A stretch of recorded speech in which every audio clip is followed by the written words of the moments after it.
Unfortunately, in the past, people have tended to think of leadership as something separate into which one injects a little bit of ethics from time to time. But in fact, leadership itself is an ethical practice. It's about moral courage, for example, having the moral courage to question the conventions of the place where you might be working. It's about having a clear sense of purpose and values and principles. And you cannot lead, I'd say. You cannot understand leadership unless you understand its ethical dimension. The first thing is to be clear about your purpose. I mean, people need to understand that, along with your values and principles. Unless you tell them, there's no basis against which they can calibrate your own conduct.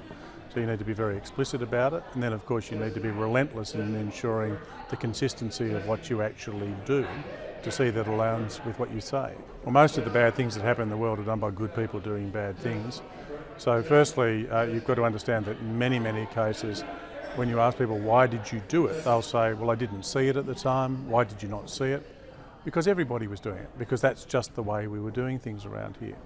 So not a lot of it's conscious, but there are some cases where people are not merely conditioned to do it, but they actually see what they're doing as wrong, and they do it anyway because they're under so much pressure. That's where the issue of moral courage comes to the fore. I'm not saying that people have to throw themselves onto the funeral pyre of integrity and disappear with a few brief, beautiful sparks, but you do know that there will be times when you have to be willing to take risks, hopefully in a nuanced and intelligent way, in order to try and bring about change. When I look at any sort of change, so remembering we're trying to get people from what they're currently doing to what we would like them to do, you are going to encounter resistance. So the three buckets of resistance that you are likely to encounter, the first category is apathy or laziness. I don't want to think about what you're asking me to do. And there what we want to make sure is that we reduce the effort of the change and we maximise the benefits. So what's the payoff for me? Why should I bother doing this? So that's the first piece. So overcoming apathy. The second is overcoming decision paralysis, or I sometimes call it being overwhelmed.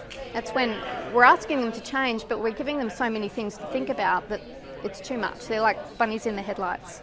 So we need to really clarify, what do we want them to do, keep it simple. And the third bucket is anxiety. And this is when people are scared or worried about changing their behaviour. And this is usually not talked about. They won't tell you expressly, I'm not going to do that because I'm worried about it. So anticipate that they're going to be nervous about giving up what they know and moving to this new world. So what can you do? Provide assurances. And also make sure that they're comfortable in making the change. And if they do this, what you're asking them to do, you're going to back them. There are three things that leaders can do. Step one is make sure you walk the talk, because everyone is looking at you, you're the leader. If you walk past unethical practices or if you do positive things, everyone else will pick up on that tone at the top, and that will be the most important thing you can do in terms of your personal behaviour. Step two, say what you mean by ethics.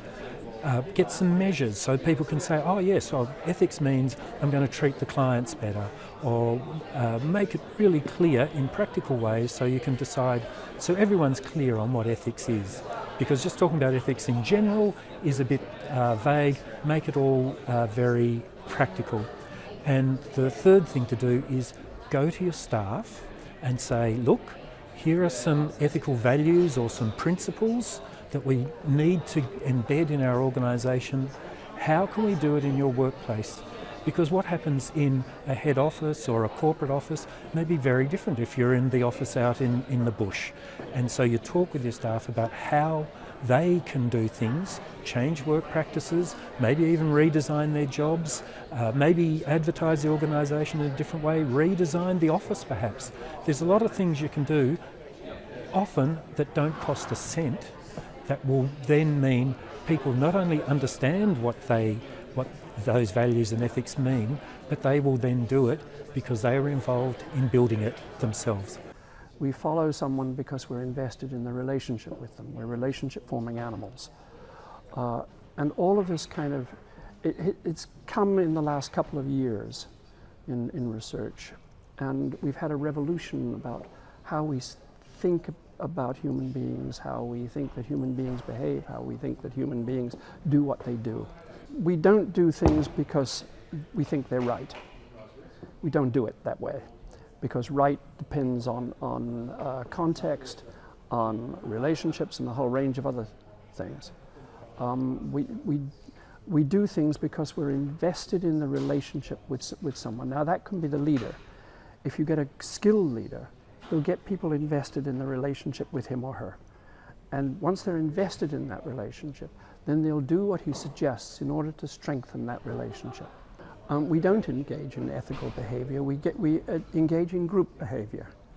And sort of the ethics of the group are just simply what the group feels is most likely to further their ends.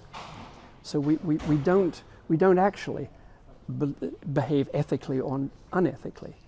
We behave according to at least we adopt the behaviors we think will lead to us having more support among the people that we care about. What you need to do is say, okay, what behaviors do I want to see in my organization? Not what are the principles or the values that we espouse. What are the behaviors I want to see? And then discuss that with the people that you lead and sort of refine those, take them into the decision-making process. And then that becomes your behavioral charter, if you like. And therefore, the organization works far better.